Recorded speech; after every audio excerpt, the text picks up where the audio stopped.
Salut tout le monde. On va continuer avec notre 12e capsule.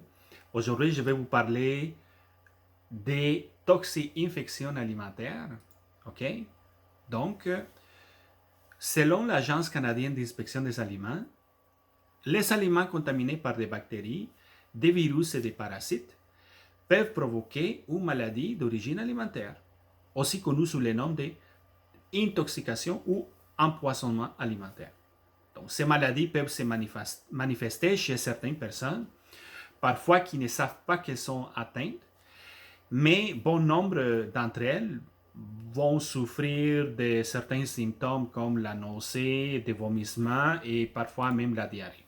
Donc, le gouvernement du Canada estime à environ 11 millions de dollars le nombre de cas d'infection, de toxi-infection chaque année au Canada. Donc, sur une population de un peu plus que 35 millions, 11 millions de toxi-infections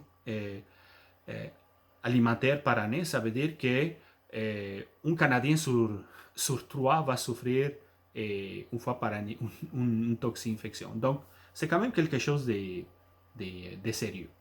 Donc, selon l'Agence de santé publique de l'Alberta, euh, elle chiffrait à entre 12 et 15 milliards de dollars et les pertes au niveau des dépenses liées au niveau du système de santé pour les toxi-infections, perte de revenus, tant pour les employés que pour les entreprises qui souffrent des toxi-infections. Bon, là que vous savez c'est quoi une toxi-infection, ben là on va parler des dangers. OK? Donc les dangers sont des agents biologiques, chimiques ou physiques, ou simplement l'état d'un aliment ayant potentiellement un effet nocif sur notre santé. OK? Donc, on va parler des dangers biologiques, physiques et chimiques.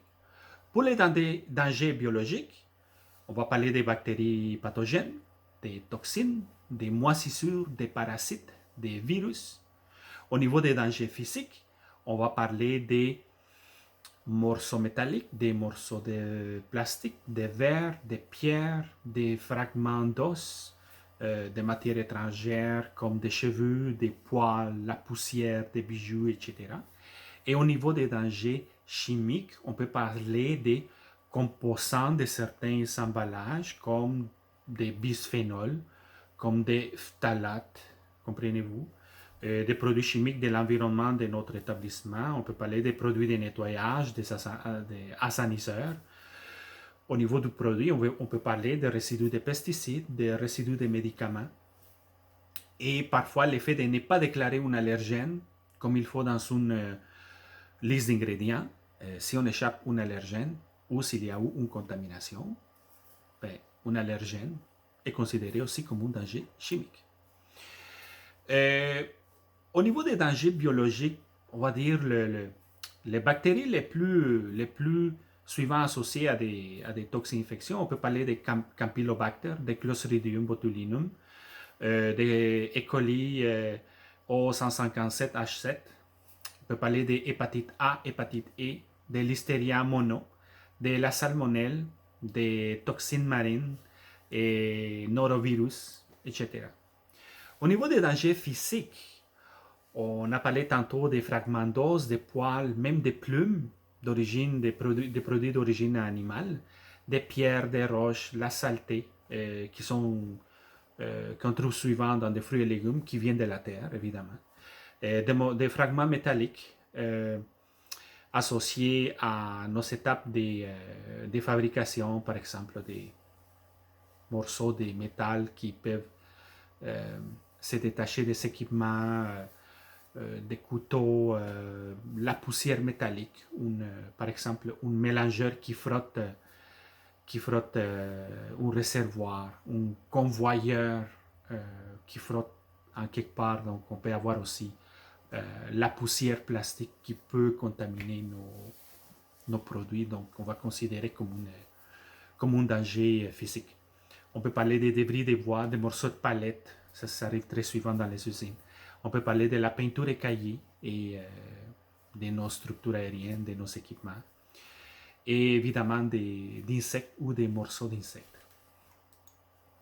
Au niveau des dangers chimiques, il y a plusieurs sources aussi. Donc, on a parlé tantôt des pesticides qu'on applique à la ferme, des métaux lourds, des produits de nettoyage en excès à cause d'une mauvaise gestion ou mauvaise formation au niveau des employés de la sanitation, et des composés organiques volatiles qui peuvent migrer vers les aliments à partir de certaines surfaces ou emballages parfois, et les allergènes qui sont les principales sources avec les autres des dangers chimiques.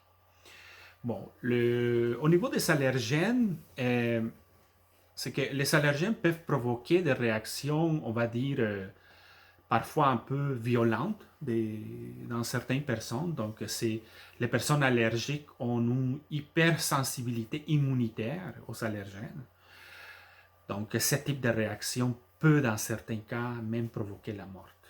Donc, dès là, l'importance de bien gérer les allergènes en usine de transformation, de bien identifier les ingrédients allergènes dans les étiquettes des produits, dans les menus des restaurants, mais de bien former aussi nos employés au niveau des procédures et surtout lors des changements des produits qui contiennent des allergènes, des produits qui ne contiennent pas des allergènes.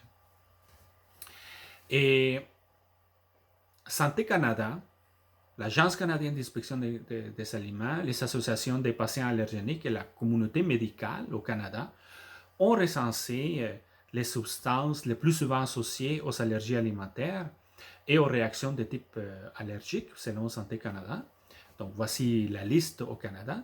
On peut parler des cèpes, du lait, de la moutarde, des arachides, des mollusques et crustacés, des poissons, des graines de sésame et des la soja, des sulfites qu'on trouve dans les vins, et des noix et du blé et du tritrical. OK?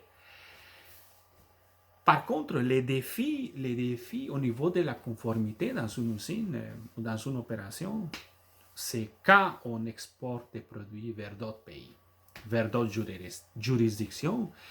Là, il faut vraiment s'assurer qu'on connaît très bien quel est le cadre réglementaire, quelle est la liste d'ingrédients allergènes dans les pays de destination.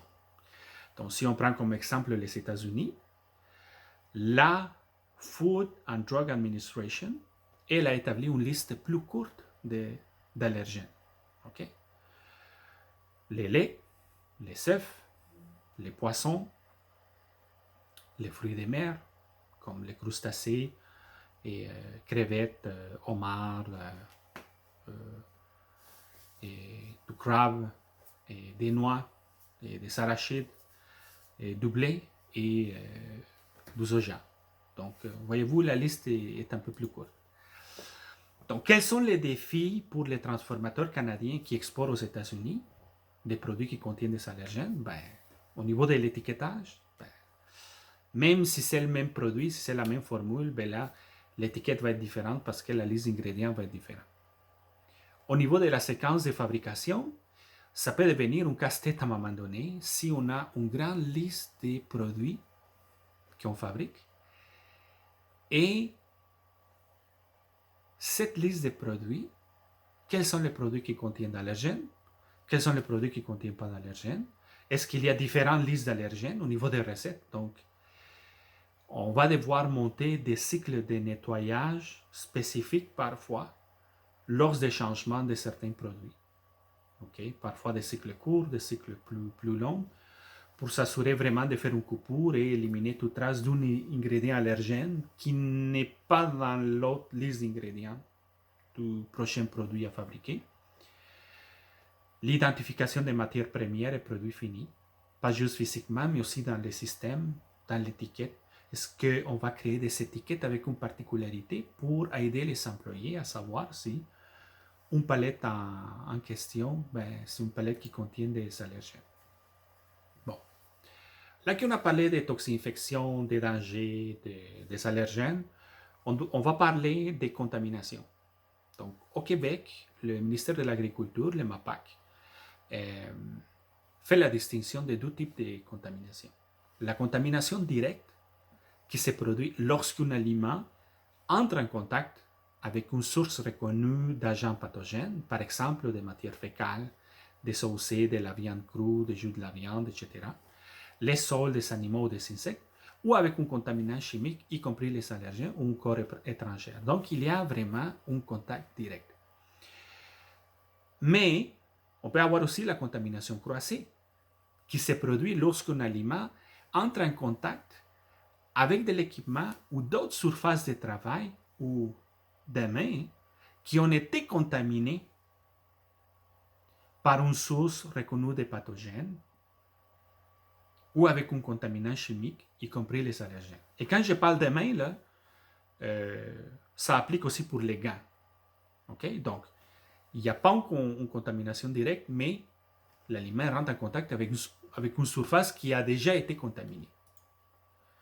Voilà, donc c'est la fin de la première présentation. J'espère que vous avez appris quelque chose sur les toxines-infections alimentaires, les dangers, les allergènes et les contaminations.